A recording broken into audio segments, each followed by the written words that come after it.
I had just arrived at my in-laws' house. It was supposed to be an ordinary Saturday dinner, nothing fancy. I carried a small gift bag. My husband walked beside me, and the air smelled faintly of grilled meat drifting from the backyard. But before I even took off my shoes, my mother-in-law leaned closer, her voice sharp and quiet at the same time. "Don't go into that room," she said. I froze for a second, confused. The words hung in the air heavier than they should have. She wasn't joking. Her eyes were serious, her jaw tight. She even repeated it, slower this time, like a warning carved into stone. "Don't go into that room." I tried to smile, tried to play it off like I hadn't just been hit with ice water to the face. My hands were steady on the outside, but inside my chest, my heart was thudding, each beat sharper than the last. My first thought? Why even say that? Why would she point it out, unless there was something behind that door she didn't want anyone to see? I told myself not to overthink, not to let suspicion show on my face. But it was too late. Something had already shifted. I didn't know it then, but within an hour, I'd be standing in front of that very door, phone in my hand, whispering 3 digits that changed everything. 911. The night had started like any other family gathering. The house was glowing with warm light, that familiar suburban calm. A football game murmured on the living room television. The scent of lemon-scented cleaner mixed with the savory smell of roast chicken. Plates were stacked neatly on the counter, silverware glinting under the kitchen lights. On the surface, it was normal, comforting even. My father-in-law was at the dining table, fiddling with his glasses. My brother-in-law was scrolling on his phone, one leg bouncing restlessly under the chair. My husband tried to make small talk about work, something safe, something light, and my mother-in-law? She kept drifting toward that closed hallway door. Every time someone walked past, her head snapped like a hawk watching prey. It wasn't the first time she acted territorial in this house. Over the years, I'd gotten used to her controlling little rules. Don't touch the good china. Don't rearrange the pillows. Don't let the kids play in the formal living room. At first, I thought it was just her being particular, the way some mothers are. But the older I got, the more I realized it wasn't about tidiness. It was about control. One Thanksgiving, she'd lock the fridge, claiming she didn't want unnecessary snacking before dinner. Another Christmas, she ordered me not to touch the wrapping paper, because you'll make a mess. I laughed it off then, but the truth was, she always found a way to draw a line, one I wasn't allowed to cross. So when she told me not to go into that room, something in my gut twisted. This wasn't just another house rule. This was something deeper. At the table, I tried to focus on dinner. The roast chicken was tender, the green beans had just the right snap, and the mashed potatoes were buttery smooth. We passed plates, clinked glasses, and forced small smiles. But beneath it all, I couldn't shake that one sentence. Don't go into that room. I caught my husband's eye once. He gave me a puzzled look, like he'd noticed her strange behavior too. But he shrugged it off. He always did. To him, it was easier to ignore her quirks than to question them. I wasn't so sure anymore. Every so often, I'd glance down the hallway. The door was just there, closed. Plain white paint, brass knob. Ordinary in every way, except now it felt like the center of gravity in the whole house. Everything else, the laughter, the food, the television, was just noise orbiting around that one locked point. And my mother-in-law knew it. She sat straight-backed, her eyes flicking between me and that door like she was guarding it with sheer willpower. She laughed at jokes a second too late, stirred her iced tea long after the sugar had dissolved. Her mind wasn't in the room with us. It was behind that door. I tried to ignore the itch of curiosity. I really did. But it's funny how the human brain works. Tell someone not to look, and they can't stop staring. Tell them not to enter, and they're already reaching for the handle in their mind. The longer I sat there, the stronger the tension grew. Every bite of food tasted like cardboard. Every sip of water was dry. The hum of the refrigerator, the tick of the wall clock, even the sound of my own breathing, it all seemed to be counting down to something I couldn't name. My mother-in-law must have sensed it too, because halfway through dessert, she leaned closer again. Her hand brushed my arm, just lightly, but enough to make me stiffen.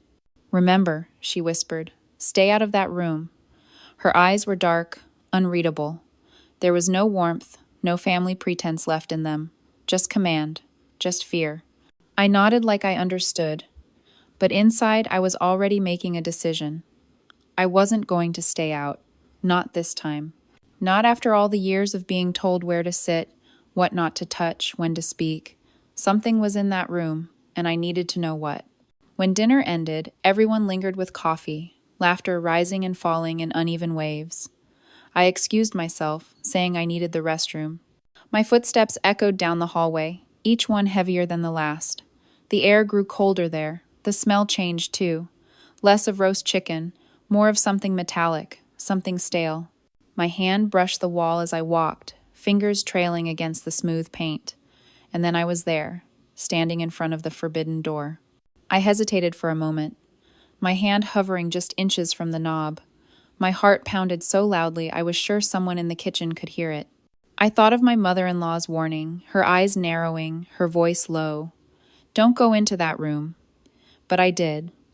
The brass was cool under my palm as I twisted the knob. For a moment it resisted, like even the house itself didn't want me inside. Then it gave way with a soft click. I pushed the door open, just a few inches at first, then wider. The smell hit me harder now, sharper, undeniable. My eyes adjusted to the dim light inside, and what I saw made my hands tremble as I fumbled for my phone. I didn't scream. I didn't call for my husband. I didn't even think. I just dialed. 911. The operator's voice was calm, almost too calm. 911, what's your emergency? I whispered into the phone, my words clipped, shaky. I need officers at my in-laws' house, now. I gave the address, never taking my eyes off the room. My hand clutched the phone so tight my knuckles went pale. The space was small, barely bigger than a walk-in closet, but it felt heavy, like the air itself had weight. The curtains were drawn, the light dim. On a folding table sat boxes, taped shut, labeled in a handwriting I didn't recognize. A faint metallic odor mixed with something else sharp, chemical, unnatural. My body knew before my brain did. Whatever this was, it wasn't safe. Behind me, the house was alive with noise. Silverware clinking, chairs scraping, bursts of laughter at a story I couldn't hear anymore. My husband's voice floated faintly down the hall, casual, unsuspecting. For a surreal second, I wondered if I was overreacting, if maybe this was all just storage. But then my eyes landed on a small object on the floor, half hidden under a sheet of cardboard. I bent slowly, my knees almost giving out. It was a phone, not a new one, either. Scuffed, cracked, coated in dust. And it wasn't my mother-in-law's. Tightened. My throat tightened. I placed it back exactly how I found it, heart hammering. The operator was still on the line. "Ma'am, are you in immediate danger?" "No," I whispered, "but I think I'm about to be." I didn't get the chance to explain. Footsteps echoed behind me. "Heavy, quick." My mother-in-law's voice sliced through the air. "What are you doing?" I spun, nearly dropping my phone. Her face was twisted, not with the polite, tight smile she wore at the table, but raw fury.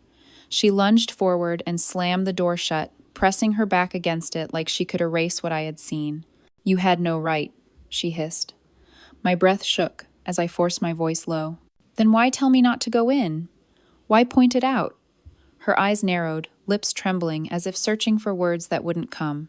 For a long second, it was just the two of us, staring each other down in that narrow hallway, the sound of family chatter still floating in from the kitchen like nothing had changed. I stepped closer, phone still at my side. "You know what's coming, don't you?" Her jaw locked.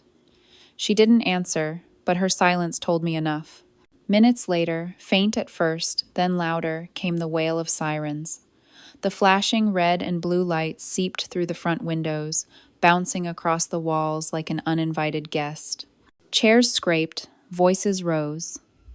My husband asked what was happening. My father-in-law cursed under his breath. The doorbell rang, sharp and final. She turned toward me, face pale now, fury drained into something else, fear. For the first time in years, I had the upper hand. She couldn't stop what was already outside. I walked back toward the living room, steady steps despite the storm in my chest. My husband looked at me, bewildered. "What did you do?" he asked. I didn't answer. Not yet. The officers entered, their presence shifting the air instantly. The laughter died, replaced by a silence so thick it was almost suffocating. "Ma'am, you made the call?" one of them asked. Eyes on me. I nodded. My mother-in-law tried to step in, to smile, to pretend this was all some misunderstanding, but her hands fidgeted, tugging at her sleeves, betraying her calm act. "Is there a problem here?" the officer asked. My voice was steadier than I expected. "Yes, it's in that room." Every head turned toward the hallway. My husband's brow furrowed, my father-in-law's face drained of color. And my mother-in-law? She froze, just for a second, then plastered on a smile that fooled no one. "It's nothing," she insisted. "Just old boxes. We don't need to bother with that." But it was too late. The officers were already moving. And I stood there, heart racing, knowing this was the moment everything in this family was about to change. The officers moved down the hallway, their boots firm against the hardwood floor. I stayed in the living room, my hands clasped in front of me, trying to appear calm, even though my insides felt like they were unraveling. My mother-in-law hovered near the kitchen, wringing her hands, muttering excuses to anyone who would listen. "It's nothing, just clutter, old junk." But I knew better. This wasn't the first time she tried to bury something behind a closed door. Years ago, when I was still new to the family, she pulled me aside before Thanksgiving dinner. "Don't talk about work," she said flatly. "Nobody needs to hear about your little job." I laughed nervously, thinking she was joking. But she wasn't. That night, every time someone asked me how I was doing, she cut in with a story about my husband's promotion, my sister-in-law's college plans, my father-in-law's golf trip. I sat there smiling, invisible at my own table. Another time, it was Christmas. I had spent weeks making a handmade quilt as a gift for her. Hours bent over a sewing machine, every stitch a piece of me. She opened it, smiled thinly, and placed it back in the box. Later that night, I found it stuffed into a trash bag in the garage.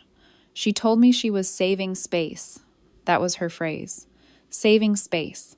Little things like that added up. Year after year, she chipped away at me with small dismissals. When I cooked dinner, she'd complain it was too salty. When I bought gifts, she'd exchange them for something else. When I spoke, she'd talk over me. Always polite, always smiling, but always reminding me that I didn't belong. And my husband? He noticed, but he rarely stepped in. "That's just how she is," he'd say. Or, "Don't take it personally." Easy words when you're not the one being erased piece by piece. So, when she told me not to go into that room, it wasn't just a rule. It was the same old pattern, her way of deciding which doors in this family I was allowed through, which spaces I was forbidden from entering.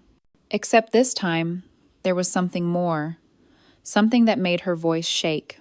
The sound of a box being opened down the hall snapped me back. One of the officers lifted the lid, shining a flashlight inside. My mother-in-law's voice cracked.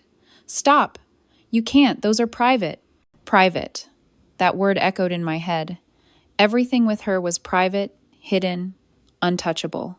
She used that word like a shield whenever someone got too close to the truth. I thought about last summer, when my niece's birthday rolled around. I had baked a cake, decorated it with bright frosting, her name written in careful loops across the top. But when I brought it out, my mother-in-law swept it aside and replaced it with a store-bought cake that only had her own initials iced across the center. "This one looks nicer for pictures," she said. My niece looked confused. My cake sat in the corner, untouched. It wasn't just about me. It was about control. Always control. Now, watching her pace the kitchen, clutching her arms like she could hold herself together by force, I realized this was bigger than ruined holidays and dismissed gifts. This was the climax of every locked fridge, every cut-off sentence, every closed door she had ever used against me. The officer's voice carried down the hall. "Ma'am, we need you to step aside." My husband turned to me, his face pale. "What did you do?" he whispered again, but softer this time, like he already knew the answer wasn't simple. I didn't look at him. My eyes stayed on her. She was trembling now, the smile long gone, the authority slipping through her fingers. This wasn't about me disobeying her rule. This was about years of silence cracking open all at once. I had been told to stay quiet, to stay polite, to stay invisible. But that night, when I pushed open that door, I wasn't just breaking into a room. I was breaking a pattern. The officers were still working, pulling boxes, checking labels, asking quiet questions. My mother-in-law finally snapped, her voice sharp, desperate. "You don't understand. She's lying. She's trying to ruin us." But no one was listening to her anymore. For the first time, the weight wasn't on me, it was on her. I sat back, folded my hands in my lap, and let the silence do its work. Because sometimes the loudest sound you can make is the one where you say nothing at all. The hallway felt longer now, stretched thin by silence. Every eye in the room was fixed on the officers as they worked. One of them crouched low, lifting another box onto the floor. The tape peeled back with a sharp rip that cut through the stillness like a blade. My mother-in-law lunged forward, hands shaking, voice breaking into a pitch I had never heard before. "Stop! Please, you don't need to open that one." The officer ignored her. The lid came off, and a sharp chemical odor drifted out. He exchanged a glance with his partner, quick, subtle, but enough to confirm that this wasn't ordinary clutter. I sat at the edge of the couch, palms pressed together so tightly they ached. My husband paced near the window, running a hand through his hair. His father stood frozen by the dining table, his face pale and unreadable, like a man trying to calculate the cost of something already lost. And then the questions began. The officer's tone was steady, professional. "Ma'am, can you explain what these materials are doing here?" She stammered, her words tripping over each other. "It's just storage. Old supplies. From work. Nothing dangerous." Her hands fluttered in the air like birds trapped in a cage, but the officer wasn't convinced. He pulled out a smaller container from inside the box, held it up to the light. The room seemed to shrink as everyone leaned in, breath held. My stomach dropped. Whatever it was, it didn't belong in a suburban home, tucked behind a locked door. My mother-in-law's mask cracked further. Her voice rose, frantic now. "She's lying. She wanted this. She went into a room she wasn't supposed to. She made you come here." She pointed at me, her finger trembling like a live wire. I didn't flinch. I just met her gaze, steady, unblinking. "If there was nothing to hide," I said softly, "why was it locked?" Her mouth opened, then closed, words dying before they reached the air. For once, she had nothing to cover herself, with no smile, no cutting remark, no diversion, just silence. The officers continued their work, pulling out more containers, cataloging, noting everything down. One of them spoke into his radio, low but urgent. The sound made my chest tighten. This wasn't just unusual, it was serious. My husband finally turned to me, eyes wide. "What did you see?" he whispered. I shook my head, voice barely audible. Enough. The room was heavy with unspoken truths. Every tick of the wall clock dragged, louder than it should have been. My father-in-law finally broke the silence, his voice hoarse. "Sandra," he said my mother-in-law's name, "what did you do?" She spun toward him, desperate, pleading. "I did it for us, for the family. You don't understand." But nobody answered. The words hung there, fragile and broken. I thought back to all the times she had undermined me, Christmas dinners, birthday parties, quiet Sunday visits, where she managed to twist something ordinary into a wound. And now, watching her unravel under the weight of her own secrets, I realized this was the final unraveling. The officer stood and addressed her firmly. "Ma'am, we're going to need you to come with us to answer some questions." Her face drained of color. She looked around the room for an ally, someone to step in, someone to defend her. My husband looked away. My father-in-law stared at the floor. Even my brother-in-law, usually so quick with sarcastic remarks, was silent. And me? I stayed seated, calm, almost still. My hands had finally stopped shaking. She turned back to me, her eyes burning with something between rage and desperation. You did this, she spat. You ruined everything. I didn't raise my voice. I didn't move. I just said, clear enough for everyone to hear, number you did. The room fractured in that moment. The officers guided her toward the door. The clink of handcuffs wasn't loud, but it echoed in my chest. My husband flinched at the sound. My father-in-law finally sat down, shoulders slumped, as if decades of denial had caught up with him all at once. I watched as the flashing lights outside grew brighter, painting the walls red and blue. My mother-in-law's silhouette passed through the doorway, swallowed by the night. And then, just like that, the house was quiet again. But it wasn't the kind of quiet that comes after dinner, when dishes are stacked and conversations fade. This was a heavier quiet, the kind that settles in when something too big to name has been exposed. I leaned back against the couch, exhaling for what felt like the first time in hours. My phone buzzed in my pocket, still connected to the 911 line, the operator asking if I was safe now. I looked around the room, at my husband, pale and silent, at my father-in-law, hunched and defeated, at the half-empty plate still sitting on the table, food untouched. Safe? I wasn't sure that word would ever fit this house again. The door shut behind her, the sound of the latch clicking still hanging in the air. The red and blue lights flickered against the blinds, a pulsing reminder of what had just happened. For a long moment, no one moved. It was as if the whole house was holding its breath. Then my father-in-law stood, his chair scraping loudly against the hardwood. "What did you do?" His voice cracked, not angry, but hollow. He wasn't asking her anymore, he was asking me. I looked at him steady. "I called for help, that's all." His face sagged, decades of certainty collapsing in on themselves. He sank back into his chair, staring at the floor like it might offer answers. My husband finally spoke, his voice low, urgent. "You could have told me. You could have said something before you called them."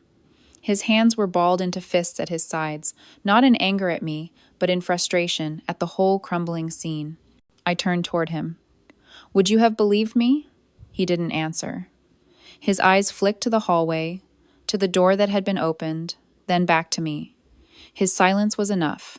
The living room buzzed with unease. My brother-in-law shifted on the couch, his phone in his lap, thumbs hovering like he wanted to text someone but couldn't find the words. The television was still on, the football game forgotten, muted figures running across the screen. The normalcy of it clashed so violently with the chaos we were drowning in that I almost laughed. Almost. Instead, I sat forward, my elbows on my knees. "Do you understand?" My voice was calm, but it cut through the air. She told me not to go in there. Twice. She knew what she was hiding, and she thought I'd stay quiet, like always. My father-in-law finally lifted his eyes. There was something like shame in them, maybe regret. "You didn't have to," he started, but his voice trailed off, too thin to finish the sentence. I leaned back, folding my arms. Didn't have to what? Didn't have to expose her? Didn't have to finally stop pretending this house was normal? The words echoed, sharper than I intended, but true all the same. The silence that followed was heavier than any shouting match. My husband paced again, his steps uneven, his breathing shallow. "I don't know what happens now," he admitted. "I don't know if I can." He stopped himself, rubbing his temple like he was trying to erase the thought before it became real. I wanted to tell him it wasn't about choice anymore, that the moment the door opened, the moment the officers stepped inside, the story had already been written. There was no undoing it. But I stayed quiet, letting the weight settle where it needed to. The clock ticked on, the sound louder than it had ever been. From outside, a car door slammed, followed by muffled voices as the officers spoke to each other. The whole world felt smaller, pressed in by the knowledge that whatever was hidden here was no longer just a family secret. My brother-in-law finally broke the silence, his voice shaky. She always said she was protecting us. That's what she'd tell me when I was a kid, that she made rules because it was for our safety. He looked at me, eyes wide and lost. Was it all a lie? I didn't have an answer. Maybe it had started as protection. Maybe it had turned into something darker. Maybe it had always been about control, dressed up as love. The front door opened again, a burst of cold night air sweeping through the room. An officer stepped back inside, his expression unreadable. "We're going to need statements," he said. My husband let out a breath like he'd been punched. My father-in-law closed his eyes, his shoulders sagging. I stood, smoothing my hands against my jeans. My voice was steady, almost detached. "I'll go first." As I walked toward the officer, I caught a glimpse of myself in the darkened window. My reflection looked strange, older, sharper, like someone who had crossed a line she could never uncross. Behind me, I heard my father-in-law whisper something, almost to himself. "She'll never forgive this." I paused, hand on the back of the chair, and turned just slightly. Maybe forgiveness was never the point. The words hung there final before I stepped forward into the night air, ready to say everything out loud. The night air was sharp when I stepped outside. The flashing lights painted the quiet street in waves of red and blue, washing over the tidy lawns and trimmed hedges of a neighborhood that had no idea what had just unfolded inside this one house. A couple of neighbors stood on their porches, craning their necks, whispering to each other. I kept my eyes forward. The officer guided me toward the cruiser parked at the curb. He spoke gently, asking me to recount what had happened. My voice was steady, though it didn't feel like mine. I told him everything from the moment she whispered, "Don't go into that room," to the moment the boxes were opened. He nodded, scribbled in his notepad, and occasionally glanced up to study my face, as if measuring whether I believed my own words. When I finished, he closed the notebook with a soft snap. "You did the right thing," he said. His tone was calm, professional, but in his eyes there was something else, a weight that told me he'd seen too many families split open by secrets like these. I looked back at the house. Through the window, I could see my husband sitting on the couch, his elbows on his knees, his head in his hands. My father-in-law stood behind him, a hand resting on his shoulder, both men silent in the dim glow of the lamp. They looked smaller somehow, as if the walls around them had shrunk. For years, that house had been a stage for roles we all pretended to play. The dutiful mother-in-law, the polite daughter-in-law, the cheerful gatherings. Tonight, the set collapsed, and the truth spilled out into the street for everyone to see. When I stepped back inside, the warmth of the living room felt suffocating. The smell of roasted chicken and lemon cleaner clung to the air, but now it carried a bitterness, like perfume sprayed over something rotten. The food was still on the table, untouched. Plates half filled, glasses sweating with condensation, forks resting mid-meal. It looked like a snapshot of a family frozen in time, except nothing would ever be the same again. My husband looked up at me. His eyes were red, though he hadn't cried. He opened his mouth, then closed it, then tried again. "I don't know how to move forward," he admitted. His voice was quiet, stripped of all the defenses he usually wore when it came to his mother. I sat beside him, close enough for our shoulders to touch. "Neither do I," said softly. "But maybe moving forward means we don't carry her secrets anymore." He didn't answer, but the way his body leaned slightly toward mine told me enough. My father-in-law cleared his throat. "You've exposed us," he said. His voice was tired, not accusing, just tired. "The neighbors will talk. The family will talk. There's no coming back from this." I met his gaze. Maybe coming back isn't the point. Maybe it's about finally telling the truth. He looked away, his eyes landing on the dark hallway. For a moment, I thought he might argue. Instead, he sighed, long and heavy, and lowered himself back into his chair. The officers finished their work quickly after that. They spoke with my husband, then with his father, gathering pieces of the story from every angle. My mother-in-law was already gone, taken into the night, her voice echoing in my head even now. "You ruined everything." But standing there, watching the officers close their folders and head back into the cold, I realized something. I hadn't ruined anything. I had only peeled back the curtain on what was already broken. She had built a fortress of lies, and I had simply opened the door. As the last cruiser pulled away, silence returned to the house. No sirens, no shuffling boots, no clipped radio chatter. Just the faint hum of the refrigerator and the steady tick of the clock. It was almost too quiet, the kind of quiet that forces you to hear your own thoughts.